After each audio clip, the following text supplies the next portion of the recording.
मैं और मेरा भाई एपोकलिप्स में अपनी जान पर खेलकर 2 स्पिरिट एग बचाने में कामयाब हुए। मेरा भाई बिना किसी झिझके उनमें से फायर फिनिक्स गर्ल को छीन ले गया और मेरे लिए सिर्फ आइस स्नेक गर्ल को छोड़ दिया। लेकिन किसे पता था कि अचानक हाई टेम्परेचर एपोकलिप्स आ जाएगा। आइस स्नेक गर्ल की प्रोटेक्शन की वजह से मैं उस भयानक गर्मी से सुरक्षित बच गया, जबकि मेरा भाई जिस फायर फिनिक्स गर्ल को अपने साथ ले गया था वह अपनी इविल फायर को सहन न कर पाने की वजह से भीषण गर्मी में जिंदा जलकर मर गई। मरने से पहले मेरा भाई मुझे घूरते हुए गालियां देता रहा और मेरी आइस स्नेक गर्ल को भड़काकर उसी से मुझे जिंदा जकड़कर मरवा दिया। जब मैंने दोबारा आंखें खोली तो हैरान रह गया, क्योंकि हम दोनों उसी दिन वापस लौट आए थे जिस दिन दोनों स्पिरिट एग अभी अभी हैच हुए थे। इस बार भी मेरे भाई ने बिना एक पल गंवाए आइस स्नेक गर्ल को छीन लिया। उसे लगा कि अगर उसके पास आइस स्नेक गर्ल होगी तो वह आराम से हाई टेम्परेचर एपोकलिप्स में जिंदा रह पाएगा। लेकिन उसे यह नहीं पता था कि अपनी पावर बनाए रखने के लिए आइस स्नेक गर्ल को हर रोज ताजा खून पीना पड़ता है। पिछले जन्म में उसका मेरा खून आखिरी बूंद तक चूस लेना और फिर मुझे जिंदा जकड़कर मार डालना, वह दर्द आज भी मेरी यादों में ताजा है। मैंने अपने पास खड़ी आइस स्नेक गर्ल की तरफ देखा और अनजाने में ही मेरे शरीर में सिहरन दौड़ गई। बीस्ट क्लैन की परंपरा के अनुसार उन्हें अपने जीवन रक्षक से शादी करनी होती है। असल में मुझे फायर फिनिक्स गर्ल को अपने साथ ले जाना था, लेकिन मेरे भाई को आइस स्नेक गर्ल का ठंडा और डरावना चेहरा पसंद नहीं था, इसलिए उसने मेरी फायर फिनिक्स गर्ल छीन ली। किसे पता था कि सिर्फ 1 महीने बाद पूरी दुनिया का तापमान अचानक बढ़ जाएगा और हाई टेम्परेचर एपोकलिप्स आधिकारिक रूप से शुरू हो जाएगा। जैसा उसके नाम से ही साफ है, आइस स्नेक गर्ल के पास टेम्परेचर कम करने की पावर थी, जिससे वह अपने आसपास 3 मीटर तक का तापमान तुरंत गिरा सकती थी, जबकि फायर फिनिक्स गर्ल उसकी बिल्कुल उलट थी। मेरा भाई मेरी फायर फिनिक्स गर्ल को ले गया, लेकिन आखिर में वही भीषण गर्मी में जिंदा जलकर मर गया, जबकि मैं आइस स्नेक गर्ल की पावर की वजह से उस एपोकलिप्स से बिल्कुल प्रभावित नहीं हुआ। मेरे भाई को लगा कि मैंने उसकी बीस्ट पार्टनर छीन ली है, इसलिए मरने से पहले उसने आइस स्नेक गर्ल को उकसाकर मुझे मरवा दिया। उस समय मैं यह कहना चाहता था कि वह शुरू से ही मेरी थी, लेकिन मेरे भाई ने मेरी बात बीच में ही काट दी और बोला, इस सांप को मैंने हैच किया है, मुझे आइस स्नेक गर्ल चाहिए, फायर फिनिक्स गर्ल तुम ले जाओ। मैंने देखा कि वह बेसब्री से आइस स्नेक गर्ल की पतली कमर को अपनी बाहों में भर चुका था। उसी पल मुझे समझ आ गया कि वह भी मेरी तरह रीबर्थ लेकर आया है। मेरे होंठों पर हल्की मुस्कान आ गई। मैं तो यही सोच रहा था कि फायर फिनिक्स गर्ल को वापस कैसे हासिल करूं, लेकिन मेरे भाई को सिर्फ इतना पता था कि आइस स्नेक गर्ल के पास टेम्परेचर कम करने की पावर है। उसे यह बिल्कुल नहीं पता था कि इस पावर को बनाए रखने के लिए उसे हर दिन इंसानी खून पीना पड़ता है। इतना ही नहीं, उसके जहरीले दांत हर बार खून चूसते समय असहनीय दर्द देते हैं, जहर पूरे शरीर में फैल जाता है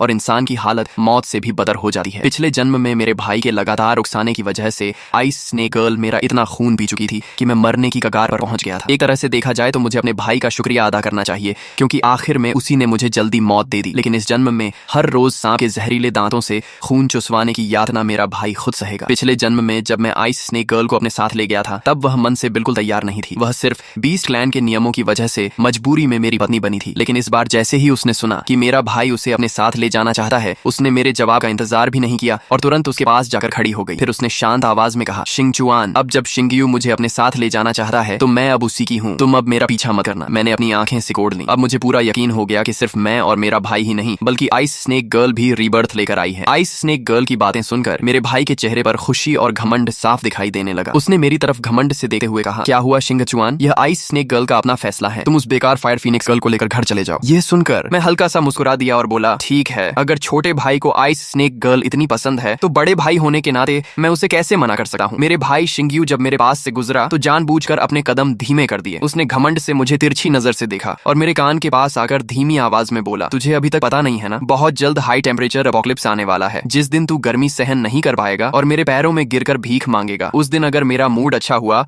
तो मैं आइस स्नेक गर्ल तुझे कुछ दिनों के लिए उधार दे दूंगा। उसकी बात सुनकर मैं मन ही मन मुस्कुराया। उसे अभी तक यह नहीं पता था कि आइस स्नेक गर्ल ने आखिर उसे ही क्यों चुना है। मैंने उसकी तरफ दोबारा नहीं देखा और कमरे के कोने में बैठी उस फायर फिनिक्स गर्ल की तरफ बढ़ गया, जो अभी अभी अंडे से निकली थी। वह अपने पंख समेटे एक कोने में दुखी हुई थी। उसके पंख अभी ठीक से खुले भी नहीं थे, लेकिन उसका पूरा शरीर डर से कांप रहा था। ये ऐसा डर था जो उसकी आत्मा तक में बस चुका था। जब उसने सुना कि मेरा भाई आइस स्नेक गर्ल को अपने साथ ले जा रहा है, तभी उसके चेहरे पर थोड़ी राहत आई, लेकिन उसने फिर भी सिर उठाने की हिम्मत नहीं की। मैं उसके सामने जाकर बोला, चलो। मेरी आवाज सुनते ही फायर फिनिक्स गर्ल बुरी तरह कांप गई और डर कर एक कदम पीछे हट गई। उसने कांपती आवाज में पूछा, शिंगचुआन, क्या आप सच में मुझे अपने साथ ले जाना चाहते हैं? मैंने उसका सिर सहलाने के लिए हाथ बढ़ाया, लेकिन उसने डर के मारे तुरंत अपनी आंखें बंद कर लीं। उसका पूरा शरीर दन गया और उसने खुद ही अपना सिर आगे कर दिया। वह कांपते हुए बोली, मैंने जानबूझकर कुछ नहीं किया, प्लीज मुझे मत मारिए। मेरा हाथ हवा में ही रुक गया। ऐसा लगा जैसे किसी ने मेरे सीने पर भारी पत्थर रख दिया हो। मैंने धीरे से पूछा, मैं तुम्हें क्यों मारूंगा? फायर फिनिक्स गर्ल ने धीरे धीरे सिर उठाकर मेरी तरफ देखा। काफी देर बाद उसने अपनी आंखें खोली। उन आंखों में न गुस्सा था न नफरत, सिर्फ इतना गहरा डर था कि जैसे वह महसूस करना ही भूल चुकी हो। उसी पल मुझे समझ आ गया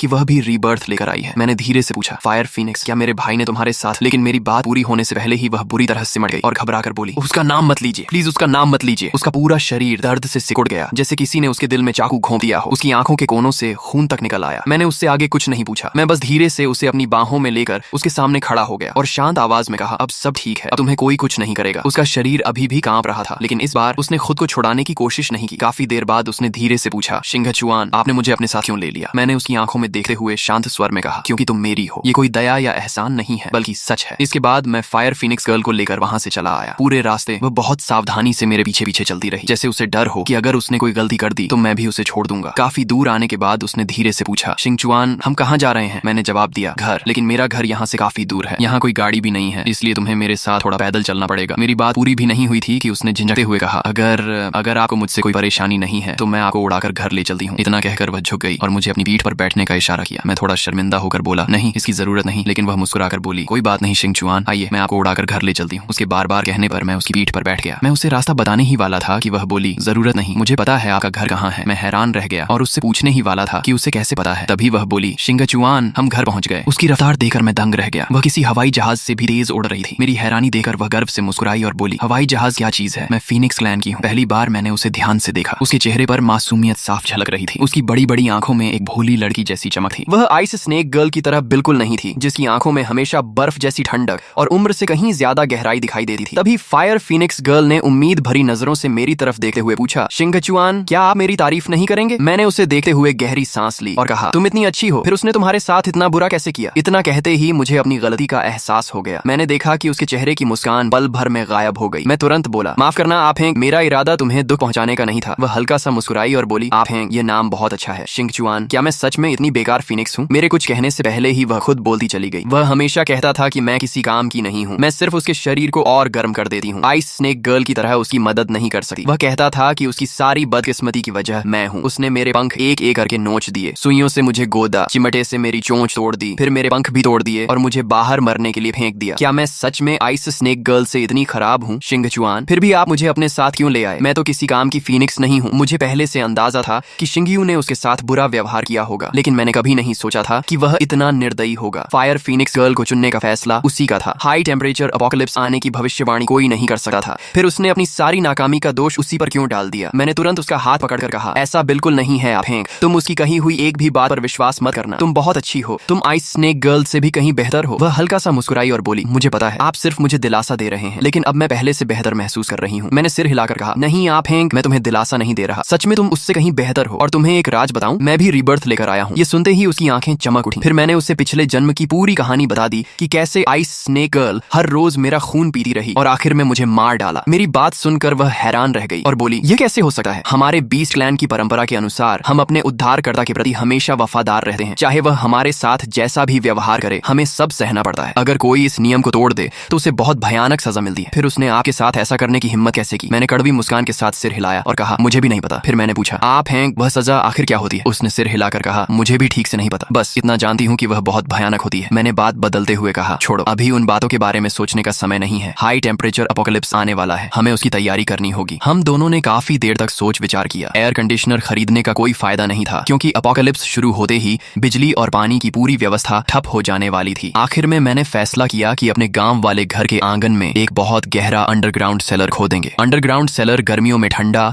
और सर्दियों में गर्म रहता है, और सबसे बड़ी बात यह कि उसे ठंडा रखने के लिए किसी मशीन की जरूरत नहीं पड़ती। फायर फिनिक्स गर्ल सिर्फ तेज उड़ ही नहीं सकती थी, बल्कि उसकी ताकत भी बेहद ज्यादा थी। सिर्फ एक हफ्ते के अंदर उसने 100 मीटर से भी ज्यादा गहरा अंडरग्राउंड सेलर खो दिया। उसे खोते समय हमें अंडरग्राउंड वाटर भी मिल गया। अब हमारे पास ठंडा तापमान भी था और पानी भी। मैं फायर फिनिक्स गर्ल की पीठ पर बैठकर अंडरग्राउंड सेलर की सबसे निचली मंजिल तक गया। नीचे पहुंचते ही चारों तरफ की ठंडी हवा ने मुझे घेर लिया। ऊपर की झुलसाने वाली गर्मी और नीचे की ठंडक में जमीन आसमान का फर्क था। मुझे ठंड से कांपता देखकर फायर फिनिक्स गर्ल ने तुरंत अपनी पावर इस्तेमाल की और आसपास का तापमान आरामदायक बना दिया। मैंने कहा, अब हमारे पास पानी भी है और सही तापमान भी, लेकिन खाने का क्या करेंगे? वह मुस्कुराई और बोली, ये तो बहुत आसान है। हम इसके पास एक और बड़ा अंडरग्राउंड सेलर बनाएंगे, उसमें बीज बो देंगे, ऊपर सूरज की रोशनी होगी और नीचे अंडरग्राउंड वाटर। जब हाई टेम्परेचर अपोकलिप्स आएगा तब वही तापमान पौधों के लिए सबसे अच्छा होगा। हमें सिर्फ 1 महीने का खाना जमा करना है, उसके बाद हमारी फसल तैयार हो जाएगी। इसके बाद हमने काम बांट लिया और हाई टेम्परेचर अपोकलिप्स आने से पहले सारी तैयारी पूरी कर ली। अगले दिन अपोकलिप्स आने वाला था। उस रात मैं फायर फिनिक्स गर्ल को अपनी बाहों में लेकर अंडरग्राउंड सेलर के बड़े बिस्तर पर लेट गया और सुबह का इंतजार करने लगा। अगली सुबह उठते ही मुझे महसूस हुआ कि अंडरग्राउंड सेलर का तापमान पहले से थोड़ा गर्म हो चुका है। ठंडी हवा अब आरामदायक लग रही थी। मैंने मुस्कुराकर कहा, आ गया, हाई टेम्परेचर एपोकलिप्स आखिर शुरू हो ही गया। फायर फिनिक्स गर्ल ने राह राहत की सांस लेते हुए कहा, अच्छा हुआ, अब मुझे हर समय अपनी पावर इस्तेमाल नहीं करनी पड़ेगी। पिछले कुछ दिनों से लगातार पावर चलाते चलाते मैं बुरी तरह थक गई हूँ। मेरा फीनिक्स ब्लड तक लगभग खत्म होने वाला है। मैं चौंक गया और पूछा, तुम्हारा मतलब पावर इस्तेमाल करने के लिए ब्लड खर्च होता है? वह मुस्कुरा कर बोली, हाँ बिल्कुल, वैसे ही जैसे तुम लोग गेम खेलते समय माना खर्च करते हो, वैसे ही हम अपनी पावर इस्तेमाल करने के लिए ब्लड खर्च करते हैं। यह सुनते ही मैं फायर फीनिक्स गर्ल की तरफ दर्द और अपराध बोध से देखने लगा। मैंने कहा, तुमने मुझे पहले क्यों नहीं बताया? अगर मुझे कुछ दिन ठंड के बिना रहना पड़ता तो भी कोई बात नहीं थी। पिछले एक महीने में फायर फीनिक्स गर्ल का डर और झिझक लगभग खत्म हो चुका था। उसने सीधे मेरा गाल पकड़कर हल्के से दबाया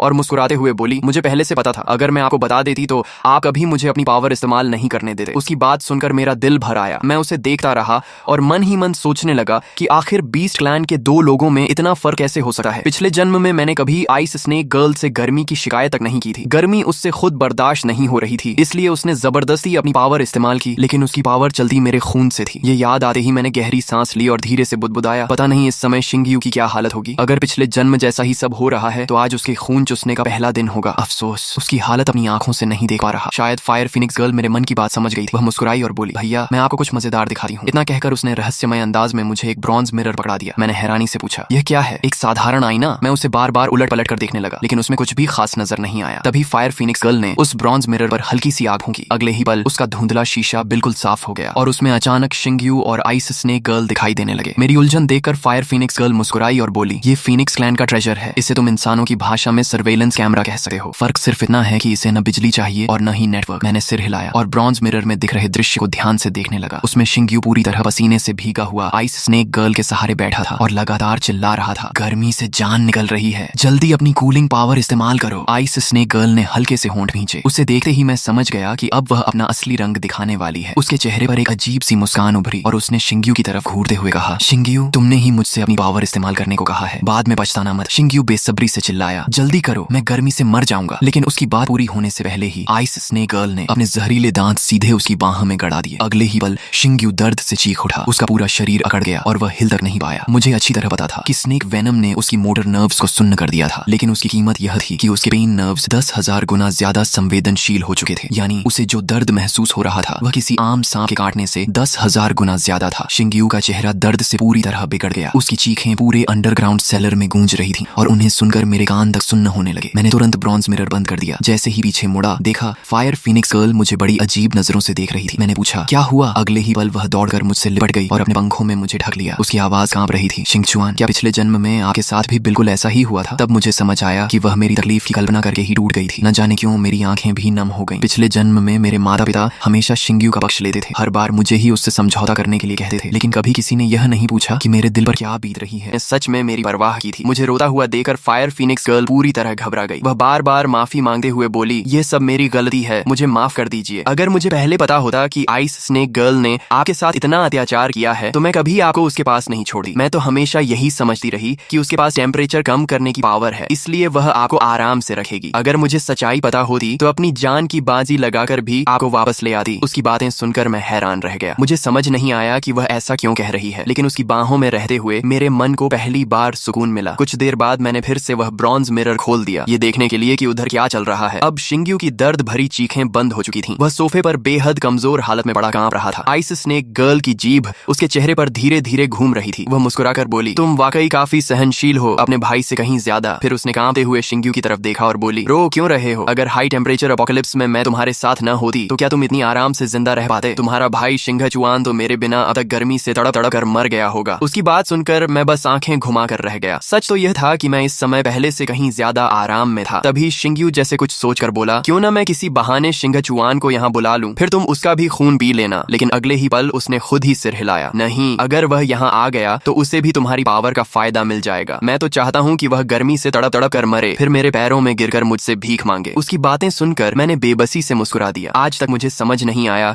कि मैंने आखिर उसका क्या बिगाड़ा था। वह खुद चाहे कितनी भी तकलीफ में रहे, लेकिन मुझे खुश नहीं देख सकता था। हालांकि एक बात माननी पड़ेगी, आइस स्नेक गर्ल और शिंगयू सच में एक दूसरे के लिए बने थे। दोनों ही अंदर से एक जैसे थे। आइस स्नेक गर्ल उसकी बात सुनकर मुस्कुराई। शिंगयू भी जैसे अचानक जोश से भर गया। उसने अपने आंसू पोंछे किसी तरह उठकर बैठा और बोला, मुझे फोन दो, मैं अभी शिंगचुआन को कॉल करता हूँ, मैं उसकी हालत पर खूब हंसूंगा। आइस स्नेक गर्ल ने ठंडी मुस्कान के साथ फोन उसकी तरफ बढ़ाया और बोली, यही तो मैं देखना चाहती थी, तुम सच में अपने भाई से कहीं ज्यादा समझदार हो। अगले ही पल शिंगयू का फोन मेरे पास आ गया। मैंने बिना देर किए कॉल उठा ली। मैं भी देखना चाहता था कि इस बार वह किस बात का घमंड करेगा। बचपन से ही उसे अपनी हर चीज दिखाने का शौक था। उसके पास जो भी चीज होती और मेरे पास नहीं होती, वह हर समय उसका दिखावा करता रहता था। मुझे उसकी किसी बात से कभी फर्क नहीं पड़ता था, लेकिन जितना मैं उसे नजरअंदाज करता उतना ही उसे लगा कि मैं उससे जलता हूँ। कॉल उठाते ही उसने हंसते हुए कहा, भैया अब तो हाई टेम्परेचर एपोकलिप्स शुरू हो चुका है, तुम शायद गर्मी से मरने वाले होगे। अगर अभी भी मेरे सामने घुटनों के बल बैठकर भीख मांगो तो मैं सोच सकता हूँ कि तुम्हें कुछ दिनों के लिए अपने घर में रहने दूं। मैं फोन पर हल्का सा हंसा। शायद उसे उम्मीद थी कि मैं रोते हुए उससे मदद मांगूंगा, लेकिन मेरी आवाज सुनकर वह खुद चौंक गया। फिर वह गुस्से में बोला, क्या बात है, क्या गर्मी ने तुम्हारा दिमाग खराब कर दिया है? मुझे सबसे ज्यादा तुम्हारा यही घमंडी चेहरा नापसंद है। अब अगर तुम मेरे सामने घुटनों के बल भी गिरोगे तब भी मैं तुम्हें अपने घर नहीं आने दूंगा। हाँ, आखिर हम भाई हैं, इसलिए इतना भी निर्दयी नहीं बनूंगा। अगर तुम मुझे 2 बार सिर झुकाकर प्रणाम करोगे तो शायद मैं दोबारा सोच लूं। मैंने शांत स्वर में जवाब दिया, जरूरत नहीं है छोटे भाई, मैं यहाँ बहुत आराम से हूँ। हाँ, तुम यह बताओ, आइस स्नेक गर्ल के हाथों रोज अपना खून चुसवाने का अनुभव कैसा लग रहा है? मेरी बात सुनकर शिंग्यू कुछ पल के लिए पूरी तरह चुप हो गया। फिर अचानक जोर से हंस पड़ा और बोला, शिंगचुआन, लगता है तुम गर्मी से पागल हो गए हो। इतनी बेवकूफी भरी कहानी भी कोई बना सकता है? मैंने मुस्कुराकर कहा, छोटे भाई, कहीं तुम्हें ऐसा तो नहीं लगा कि रीबर्थ सिर्फ तुम्हें ही मिला है? और हाँ, फायर फीनिक्स गर्ल मेरे साथ बहुत अच्छी तरह है। सच कहूँ तो उसे मुझे देने के लिए तुम्हारा धन्यवाद। इतना कहकर मैंने बिना उसकी बात सुने फोन काट दिया। ब्रॉन्ज मिरर में मैंने देखा कि शिंग्यू ने गुस्से में फोन जमीन पर पटक दिया और पागलों की तरह चिल्लाने लगा। आइस स्नेक गर्ल ने भौहें सिकोड़ते हुए पूछा, अचानक तुम्हें क्या हो गया? शिंग्यू घबरा कर बोला, शिंगचुआन भी रीबर्थ लेकर आया है, उसे सब पता चल गया। मैंने पिछले जन्म में उसके साथ क्या किया था, सब कुछ। आइस स्नेक गर्ल के होंठों पर हल्की मुस्कान आ गई। उसने बेपरवाही से कहा, तो क्या हुआ अगर उसे सब पता चल गया? उससे क्या फर्क पड़ता है? लेकिन शिंग्यू बेचैन होकर बोला, अब उसके सामने मेरी क्या इज्जत रह जाएगी? वह तो मन ही मन मुझ पर हंस रहा होगा। आइस स्नेक गर्ल ने उसका चेहरा पकड़ते हुए कहा, लेकिन उसे ठंडक कौन दे सकता है? मैं। और उसके पास क्या है? वह बेकार फायर फीनिक्स गर्ल, वह उसका क्या भला करेगी? ये सुनते ही शिंग्यू के चेहरे पर फिर से मुस्कान लौट आई। उसने सिर हिलाकर कहा, तुम ठीक कहती हो, शिंगचुआन मुझसे जल रहा होगा। इस समय वह गर्मी से जरूर तड़प रहा होगा। देखते हैं वह कब तक अकड़ दिखाता है। शिंग्यू की बात सुनकर आइस स्नेक गर्ल बेहद संतुष्ट दिखाई दी। उसने प्यार से उसके गाल पर हाथ फेरा और मुस्कुराते हुए बोली, बस ऐसे ही सोचो और खूब खाना खाया करो, तभी तो तुम्हारे शरीर में इतना खून रहेगा कि मैं हर दिन आराम से पी सकूं। आइस स्नेक गर्ल मुस्कुराकर बोली, अरे अभी का यह थोड़ा सा दर्द क्या मायने रखता है? ज्यादा से ज्यादा 1 हफ्ते बाद शिंगचुआन गर्मी से तड़पकर तुम्हारे पैरों में गिरकर रोते हुए मदद मांगेगा। शिंग्यू उस आइस स्नेक गर्ल की बातों में पूरी तरह आ गया और बार बार सिर हिलाने लगा। उसे बिल्कुल भी अंदाजा नहीं था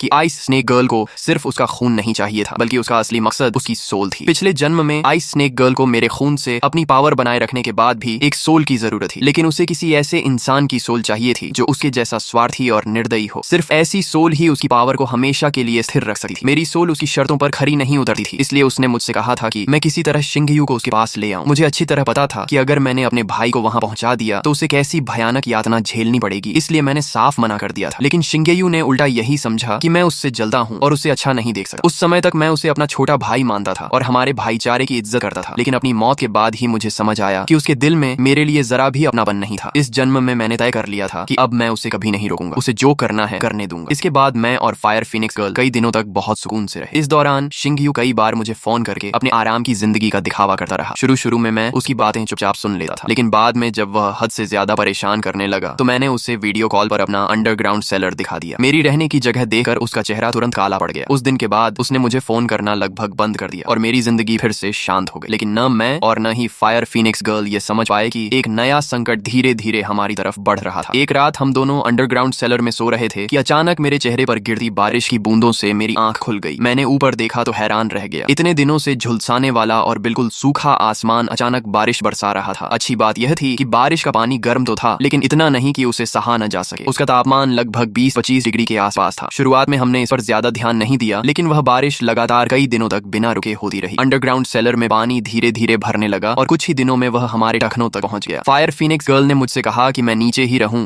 जबकि वह ऊपर जाकर हालात देख कर आती है। काफी देर बाद वह वापस लौटी। उसके चेहरे पर साफ घबराहट थी। उसने कहा, बाहर पानी बहुत ज्यादा भर चुका है। हमारे अंडरग्राउंड सेलर के ऊपर ढक्कन होने की वजह से अभी तक हम बचे हुए हैं, लेकिन बाहर पानी इतनी तेजी से बढ़ रहा है कि अगर यही हाल रहा तो कुछ ही दिनों में पूरा अंडरग्राउंड सेलर पानी में डूब जाएगा। उसकी बात सुनकर मुझे सब समझ आ गया। मैंने कहा, इतनी भीषण गर्मी में शायद अंटार्कटिका की सारी बर्फ पिघल चुकी है। उसी वजह से समुद्र का पानी बढ़ रहा है और लगातार बारिश हो रही है। अगर ऐसा ही चलता रहा तो बहुत जल्द पूरी दुनिया में फ्लड आ जाएगा। उस समय हम दोनों इस अंडरग्राउंड सेलर में जिंदा ही डूब जाएंगे। फायर फीनिक्स गर्ल ने मेरी बात सुनी और तुरंत सहमत हो गई। मैंने गंभीर होकर कहा, हमें जितनी जल्दी हो सके यहाँ से निकलना होगा। उसने होंठ काटे हुए कहा, मुझे भी पता है कि अब यहाँ रहना सुरक्षित नहीं है, लेकिन अगर हम जमीन पर चले गए तो इतनी गर्मी में जिंदा कैसे रहेंगे? इतना कहते कहते उसने सिर झुका लिया और उदास होकर बोली, माफ करना शिंगचुआन, यह सब मेरी वजह से हो रहा है। मैं इतनी ताकतवर नहीं हूँ कि तुम्हें सुरक्षित रख सकूं। अगर उस दिन तुमने आइस स्नेक गर्ल को चुना होता तो उसने अपनी बात पूरी भी नहीं की थी कि मैंने तुरंत उसका मुंह अपने हाथ से बंद कर दिया। मैं मुस्कुराकर बोला, ऐसी बात दोबारा मत कहना। अगर मैंने आइस स्नेक गर्ल को चुना होता तो शायद गर्मी से नहीं मरता, लेकिन उसके जहर और दर्द से जरूर मर जाता। मैं कुछ देर सोचता रहा। यूं बैठे रहने से कुछ नहीं होने वाला था। तभी अचानक मेरे दिमाग में एक शानदार योजना आई। मैंने उत्साहित होकर कहा, फायर फीनिक्स गर्ल, मेरे पास एक आइडिया है। उसने तुरंत मेरा हाथ पकड़ लिया और बोली, जल्दी बताइए शिंगचुआन। मैंने कहा, तुम उड़ सकती हो है ना, तो मुझे अपनी पीठ पर बैठाकर माउंट एवरेस्ट की चोटी पर ले चलो। वहाँ ऊंचाई बहुत ज्यादा है, इसलिए तापमान भी ठंडा होगा, और चाहे समुद्र का पानी 1000 मीटर तक क्यों न बढ़ जाए, वहां तक कभी नहीं पहुंच पाएगा। मेरी बात सुनकर फायर फीनिक्स गर्ल खुशी से बार बार सिर हिलाने लगी। वो बोली, शिंगचुआन, आप सच में बहुत बुद्धिमान हैं। चलिए अभी चलते हैं। लेकिन तभी मुझे एक बात याद आई और मैंने सिर हिलाकर कहा, रुको, एक समस्या है। उसने पूछा, क्या? मैंने कहा, माउंट एवरेस्ट यहाँ से बहुत दूर है। इतनी लंबी उड़ान के दौरान हम रास्ते में ही गर्मी से मर सकते हैं। कुछ देर सोचने के बाद मैंने कहा, लगता है मुझे एक बार शिंग्यू को फोन करना पड़ेगा और उससे मिलकर काम करने की बात करनी होगी। फायर फीनिक्स गर्ल कुछ कह पाती उससे पहले ही मैंने शिंग्यू को कॉल लगा दिया। कॉल उठते ही वह हंसते हुए बोला, क्या हुआ? आखिर गर्मी बर्दाश्त नहीं हुई और अब मेरे सामने भीख मांगने आ गए? मैंने शांत स्वर में कहा, शिंग्यू, लगातार बढ़ते तापमान की वजह से एंटार्क्टिका की सारी बर्फ पिघल रही है। तुमने भी देखा होगा कि कई दिनों से लगातार बारिश हो रही है। उसने हंसे हुए कहा, तो उससे मेरा क्या लेना देना? मैंने समझाया, अगर यही बारिश चलती रही तो कुछ ही दिनों में पूरी दुनिया में फ्लड आ जाएगा। समुद्र का स्तर बहुत ऊपर उठ जाएगा। उस समय तुम और आइस स्नेक गर्ल भी नहीं बच पाओगे, इसलिए हमारे साथ मिल जाओ। फायर फीनिक्स गर्ल हम सबको माउंट एवरेस्ट की चोटी तक पहुंचा सकती है, वहां हम सुरक्षित रहेंगे। लेकिन शिंग्यू जोर से हंस पड़ा और बोला, शिंगचुआन, तुम्हारी बातें सुनकर लगता है गर्मी ने तुम्हारा दिमाग जला दिया है। मैं 22वीं मंजिल पर रहता हूँ। अगर फ्लड आया भी तो पहले तुम डूबोगे, मैं नहीं। सच बताओ, तुम गर्मी से परेशान हो और घुटनों के बल मेरे सामने आना नहीं चाहते, इसलिए मुझे डराने की कोशिश कर रहे हो, है ना? मैंने गहरी सांस लेकर कहा, अगर तुम्हें यकीन नहीं है तो कोई बात नहीं, मैं तो बस चाहता था कि हम सब मिलकर बच जाएं। लेकिन उसने घमंड से कहा, अगर गर्मी सहन नहीं हो रही तो मेरे सामने घुटनों के बल आकर सिर झुका दो। मैं देखना चाहता हूँ कि तुम्हारा यह घमंड कब टूटा है। उसकी बातें सुनकर मैंने बिना कुछ कहे फोन काट दिया। फायर फीनिक्स गर्ल तुरंत मेरे पास आई और बोली, शिंगचुआन, क्या हुआ? आपने उससे बात क्यों की? मैंने उदास होकर कहा, मैं चाहता था कि हम मिलकर बचने की कोशिश करें। मेरी बात सुनते ही फायर फीनिक्स गर्ल नाराज हो गई। उसने गुस्से से कहा, आप उसके साथ क्यों मिलना चाहते हैं? वह बहुत बुरा इंसान है। उसने पिछले जन्म में मेरे साथ इतना अत्याचार किया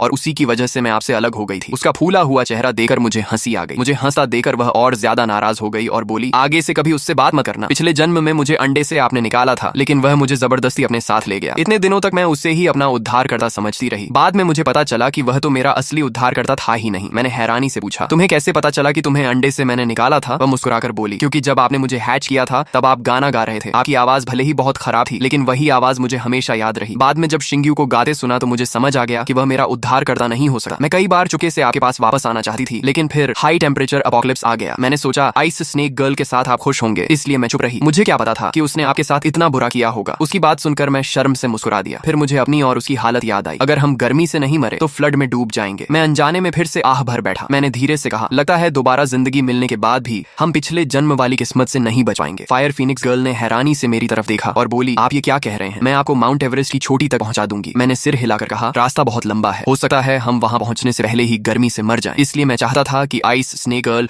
रास्ते भर हमें थोड़ा ठंडा रखे। अगर और कोई रास्ता नहीं बचा तो शायद मुझे शिंग्यू से हाथ जोड़कर मदद मांगनी पड़े। मेरी मौत से मुझे फर्क नहीं पड़ता, लेकिन मैं तुम्हें मरते हुए नहीं देख सकता। मेरी बात सुनकर फायर फीनिक्स गर्ल 2 पल तक मुझे देखती रही, फिर अचानक जोर से हंस पड़ी। वह मुस्कुराकर बोली, मैं तो सोच रही थी कि आप किस बात की चिंता कर रहे हैं और आप तो बस इतनी सी बात को लेकर परेशान हैं। लेकिन सच बताइए, क्या आप सच में मेरी खातिर उस घटिया आदमी के सामने झुकने के लिए तैयार थे? मैं उसकी बात सुनकर भावुक हो गया, लेकिन फिर भी मुस्कुराकर बोला, अरे ये मजाक करने का समय है क्या? फायर फीनिक्स गर्ल बिना कुछ कहे अपने इंसानी रूप से वापस विशाल फीनिक्स के रूप में बदल गई और बोली, आइए मेरी पीठ पर बैठ जाइए। मुझे समझ नहीं आया कि वह क्या करने वाली है, लेकिन मैंने उसकी बात मान ली और चुपचाप उसकी पीठ पर बैठ गया। वह मुस्कुराकर बोली, अच्छी तरह बैठ जाइए, अब हम निकल रहे हैं। मैं घबराकर बोला, रुको फायर फीनिक्स गर्ल, हम रास्ते में गर्मी से मर जाएंगे। लेकिन मेरी बात पूरी होने से पहले ही पूरी दुनिया घूमती हुई महसूस हुई। मेरा सिर चकराने लगा, पेट में मिचली उठी और ऐसा लगा जैसे अभी उल्टी हो जाएगी। मैंने मन ही मन सोचा कि शायद इतनी गर्मी की वजह से मेरा शरीर जवाब दे रहा है और अब मेरी मौत तय है। इसलिए मैंने आंखें बंद कर ली और मौत का इंतजार करने लगा। तभी मेरे कानों में फायर फीनिक्स गर्ल की हंसती हुई आवाज आई, शिंगचुआन, आपने आंखें क्यों बंद कर रखी हैं? इन्हें खोलिए। मैंने धीरे धीरे अपनी आंखें खोली और अगले ही पल हैरान रह गया। मेरे सामने का नजारा पूरी तरह बदल चुका था। मैंने अविश्वास से पूछा, फायर फीनिक्स गर्ल, ये जगह कहाँ है? वह गर्व से मुस्कुराई और बोली, माउंट एवरेस्ट की चोटी। मैं दंग रह गया और चिल्लाया, क्या हम इतनी जल्दी पहुंच गए? वह हंसते हुए बोली, बिल्कुल शिंगचुआन, फीनिक्स क्लैन की उड़ान की रफ्तार को कभी कम मत समझिए। मेरी आंखों में खुशी चमक उठी। मैंने उत्साहित होकर कहा, मतलब हम सच में बच गए? चारों तरफ ठंडी हवा चल रही थी। मैंने गहरी सांस लेकर कहा, वाह, यहाँ कितना ठंडा और सुहावना मौसम है। अब हमें अंडरग्राउंड सेलर में छिपकर रहने की जरूरत नहीं पड़ेगी। खुशी में मैं दौड़कर फायर फीनिक्स गर्ल से लिपट गया। मेरी टक्कर से वह लगभग गिर ही गई, लेकिन अगले ही पल मेरे पेट में फिर से मिचली उठी और मैं वहीं जोर से उल्टी करने लगा। फायर फीनिक्स गर्ल तुरंत घबरा गई। उसने जल्दी से मुझे पानी दिया और चिंता से बोली, शिंगचुआन, आपने पहले क्यों नहीं बताया कि आपको उड़ान में चक्कर आते हैं? अगर पता होता तो मैं धीरे उड़ती। मैंने मैंने शर्माते हुए कहा, मुझे हीट स्ट्रोक नहीं हुआ था, मैं तो बस फ्लाइंग सिकनेस का शिकार हो गया था। फिर अचानक मुझे एक बात याद आई। मैंने उसकी तरफ देखकर पूछा, फायर फीनिक्स गर्ल, जब तुम्हारे पास इतनी तेज स्पीड थी तो पिछले जन्म में तुम शिंग्यू को माउंट एवरेस्ट क्यों नहीं ले गई? उसने मासूमियत से पलकें झपकाई और बोली, मुझे तो ये आइडिया आया ही नहीं था और शिंग्यू ने भी कभी ऐसा नहीं कहा। सच कहूं तो शिंगचुआन, आप बहुत बुद्धिमान हैं। उसकी बात सुनकर मैं मन ही मन अपनी तारीफ करके मुस्कुरा ही रहा था कि तभी मेरा फोन बज उठा। मैंने स्क्रीन देखी तो कॉल शिंग्यू की थी। कुछ पल सोचने के बाद मैंने कॉल उठा ली। दूसरी तरफ से शिंग्यू की आवाज आई, शिंगचुआन, तुमने पहले कहा था ना कि हम साथ मिलकर काम करें। मैंने अब सोच लिया है, आखिर तुम मेरे बड़े भाई हो, इसलिए मैं बड़ी मुश्किल से तुम्हारा प्रस्ताव मान रहा हूँ। घुटने टेकर सिर झुकाने की जरूरत नहीं है, लेकिन मेरे सामने घुटनों के बल बैठकर मुझसे मदद जरूर मांगनी होगी। उसकी बातें सुनते ही मैं जोर से हंस पड़ा। फिर मैंने तुरंत ब्रॉन्ज मिरर खोल दिया। मैं देखना चाहता था कि आखिर ऐसी कौन सी नौबत आ गई थी कि इतना घमंडी शिंग्यू खुद मुझे फोन करने पर मजबूर हो गया। जैसे ही ब्रॉन्ज मिरर में तस्वीर दिखाई दी, मैं समझ गया। उसके घर के बाहर आया फ्लड अब इतना बढ़ चुका था कि पानी उसकी इमारत की खिड़कियों तक पहुंचने वाला था। मुझे अब समझ आ गया कि आखिर शिंग्यू ने मुझे फोन क्यों किया था। लेकिन हैरानी की बात यह थी कि मदद मांगने वाला वही था, फिर भी बात ऐसे कर रहा था जैसे मुझ पर कोई एहसान कर रहा हो। फोन के दूसरी तरफ से उसकी आवाज आई, अरे शिंगचुआन, चुप क्यों हो? मैं तो सिर्फ इसलिए तुम्हारे साथ मिलकर काम करने को तैयार हुआ हूँ